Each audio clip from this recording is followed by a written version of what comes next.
আজকে ছেলের স্কুলে টিফিনে একটু ফ্রুটের ব্যাপার আছে, মানে সমস্ত কিছু ফল দিতে হবে ওদেরকে। আর বাড়ি থেকে ওরা সমস্ত কিছুই নিয়ে যাবে, প্লেট, চামচ, সমস্ত ফল। ওখানে ওরা সুন্দরভাবে ডেকোরেশন করে নিজের মতো সাজাবে।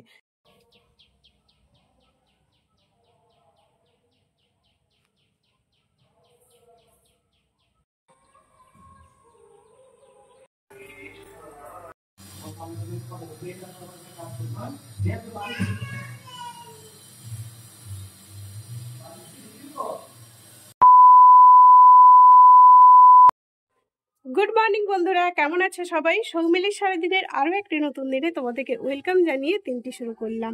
অনেকটাই আজকে তাড়াতাড়ি উঠে গেছি, আর মনটাও দেখে বুঝতে পারছো খুব হাসি খুশি আছি। কেন বলো তো?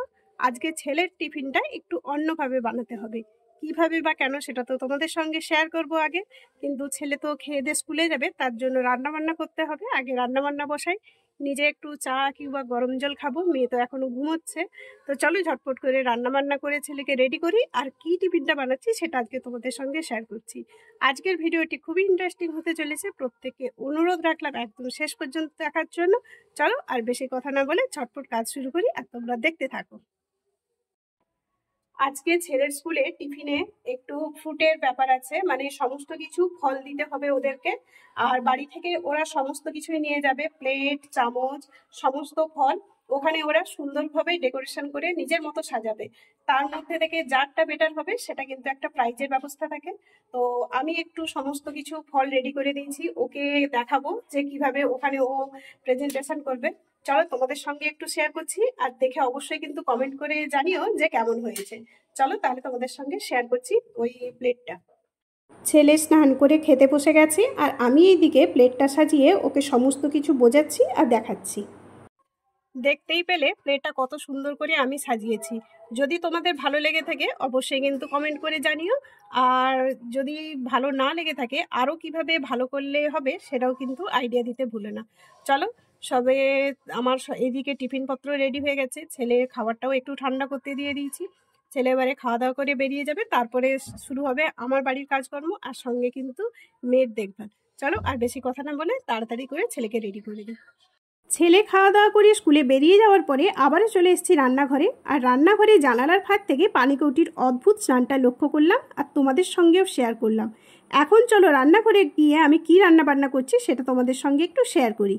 ছেলে আজকে একটু হালকা খাওয়া দাওয়া করে চলে গেছে। এই মুহূর্তে আমাদের একদিকে ভাত বসিয়ে দিয়েছি, আর এসেও টিফিন করবে বলে একটু ঘুগনি বানাচ্ছি। আর একটা মজার রেসিপি চলো তোমাদের সঙ্গে শেয়ার করি। অনেকেই তেতো খেতে পছন্দ করে না, বা অনেকেই আছে খুব পছন্দ করে। তা সবারই জন্যে মোটামুটি একটি সুন্দর তেতো রেসিপি নিয়ে চলে এসেছি। খুব অল্প তেল মশলা দিয়ে এত সুন্দর যে তেতো বানানো যায়, চলো সেটা কিভাবে তোমাদের সঙ্গে একটু শেয়ার করছি। সবজির মধ্যে আছে ঢ্যাঁড়স, আলু, বেগুন, কাঁচকলা আর করলা। কড়ার মধ্যে সর্ষের তেল দিয়ে তেলটা গরম হয়ে যাওয়ার পরে 5 ফোড়ন শুকনো লঙ্কা দিয়ে সমস্ত সবজিটা ভাজা ভাজা করে লবণ হলুদ পরিমাণ মতো দিয়ে একটু জল দিয়ে হালকা সেদ্ধ করে নিতে হবে। কিছুক্ষণ ফুটে ওঠার পরে একটু সর্ষে বেটে রেখেছিলাম সেটা দিয়ে দিলাম, আর নামানোর একটু আগে ওপর থেকে কিন্তু এরকম কাঁচা সর্ষের তেল দিয়ে দিতে হবে। নিজেদের জন্য কিংবা বাড়ির কোনো স্পেশাল গেস্টের জন্য একবার এই রেসিপিটা ট্রাই করে দেখো। কথা দিচ্ছি গরম গরম ভাতের সঙ্গে দিলে এক থালা ভাত নিমেষেই উড়ে যাবে, সেটা বুঝতেই পারবে না। রান্নাবান্না সেরে স্নান সেরে ফুল তোলা হয়ে গেছে, এবারে পুজো করব আর খাওয়া দাওয়া করবো।